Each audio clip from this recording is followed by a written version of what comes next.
সপ্তাহ আগে ইনভাইট করছিলাম, বাবার দিয়েছো গোলাপ করে দিবি। বাবা তোমার আগের সপ্তাহে বললাম যে ডিএক্সএন সম্পর্কে গুগলে ইউটিউবে খবর নিছিলাম। খবর তো নিয়েছিলাম, কিন্তু ঘটনা হচ্ছে যে ইউটিউব গুগলের খবর কি সব সত্য? এর কিছু মিথ্যা কথাও থাকতে পারে। তাছাড়া আমার কাছে কেন জানি মনে হইতেছে যে একটু যাচাই বাছাই না করিয়া এই জিনিসটা জয়েন করা। আমি তো তোমার মতো বুকা না, আমি যথেষ্ট সচেতন একটা মানুষ। আমি খুব সহজে কেউ কথা যে হুট করে পড়ে যাবো এই মানুষ আমার মনে হলো না। আমি যাচাই বাছাই করি, করার পরে আমি দেখি কি করা যায়।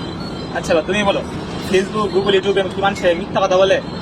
আর তুমি দীর্ঘ 20 বছর পর্যন্ত চাকরি করতেছো আমাদের ভবিষ্যতের জন্য, আমাদের ভবিষ্যতের জন্য তুমি কি করতে পারছো? ঠিক আছে, করতে পারছি না, কিন্তু কি করে করবো? এই সংসারে চালানোর পরে যে ইনকাম করি, ওই ইনকাম দিয়ে সংসার চালানোর পরে আর কি সঞ্চয় করা সম্ভব? তুমি তো এই জন্য তো তোমার বললাম ডিএক্সএনটা করো। আচ্ছা বাবা তাহলে তুমি শোনো, আগামী 1 বছরের ভিতরে আমি তোমার সমান ইনকাম করি, তাও চাকরি করালে পাশাপাশি ডিএক্সএনের কাজ করি। বাবা, ভাইয়া তো তোমার কাছে টাকা চাচ্ছে না, তাহলে এত চিন্তা ভাবনা কিসের? আর ভাইয়া তো তোমার ক্ষতি চাইবে না। তুমি এগুলো বুঝবে না। এই দেশের মধ্যে কত রকমের কত ধরনের কত ধরনের যে এইসব ইয়া আসছে, MLM কোম্পানি আসছে, ওরা আসছে আইসা মানুষদেরকে লোক দেখাচ্ছে, লোক দেখাইয়া মানুষের কাছে টাকা পয়সা হাতিয়ে তারপরে দাও শেষ নাই। আমি তো এই জিনিসটা না চিন্তা করি, না ভাবনা করি, আমি তো হুট করে তুমি বলবা আর আমি জয়েন করে নেবো। আমার মতো লোক কি এটা করা সম্ভব? তাহলে তোমার বুঝতে বুঝতে ডিএক্সএনটাও কিন্তু এই যে 1-2 দিনের না, কোম্পানিটা 1993 সালে প্রতিষ্ঠিত হয়েছে আর বাংলাদেশে আসছে 2001 সালে।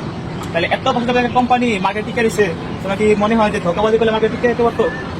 না, এটা তো তোমার টাকা ইনভেস্ট করা লাগতেছে না, তোমার টাকা তো মারবে এমন না, তুমি প্রোডাক্ট ইউজ করবা, এর মধ্যে টাকা কামাবে। তোমার কথার যুক্তি আছে, কারণ হলো আমি দেখবো একটা জিনিসে মানে মূলে যদি চাইতে চাই, মূল দেখার জন্য যে এটা ডিএক্সএনের মূলটা কিন্তু অনেক দিন হয়ে গেছে, প্রায় 32 বছর। বাংলাদেশেও প্রায় মোটামুটি 22-23 বছর হয়ে গেছে। 2001 থেকে এটা হলো 25-23 বছর হয়ে গেছে। হ্যাঁ, আচ্ছা ঠিক আছে, তুমি যদি বলছো আমি একটু চিন্তা ভাবনা করি, দেখা যাক কি করা যায়। হ্যাঁ বাবা, ডিএক্সএন ওই সব কোম্পানি হলে ভাইয়া কি তোমাকে কখনো গুগল বা ইউটিউবে সার্চ দিয়ে বলতো? কখনোই বলতো না। বললাম বাবা, বিভিন্ন কোম্পানি মানুষের সাথে প্রতারণা করে, একটা কারণ আছে, ওরা টাকা দিয়ে টাকা ইনকাম করে বড় লোক হইতে চায়, এই কারণে ওরা প্রতারণার শিকার হয়। আর ডিএক্সএনে তুমি প্রোডাক্ট কিনবা, প্রোডাক্ট ব্যবহার করবা, আবার অন্যজনের কাছে প্রোডাক্ট সেল করবা। এটার মাধ্যমে তিনি 6% থেকে 71% পর্যন্ত পজিশন অনুযায়ী বোনাস পাইবা। যা একটা জিনিস আমার মাথায় ঢুকতেছে যে আমি ডিএক্সএনের প্রোডাক্ট ব্যবহার করব, আমি ইউজ করব, করার পরে এটা ওরা আমাকে বোনাসও দিবে। How it possible?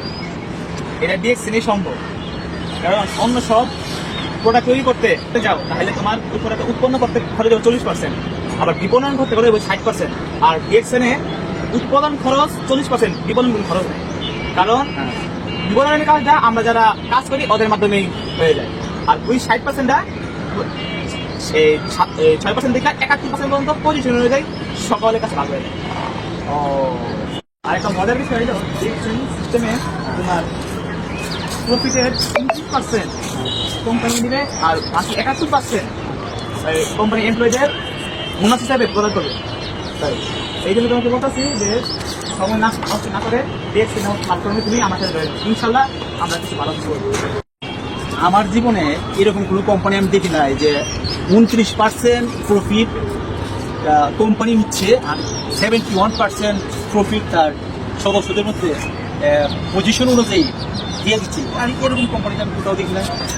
বাবা, আমি ডিএক্সএন এর বিউটি সম্পর্কে জানি, তাই যখন আমার 18 বছর পূরণ হবে তখনই আমি ডিএক্সএন যোগদান দিব।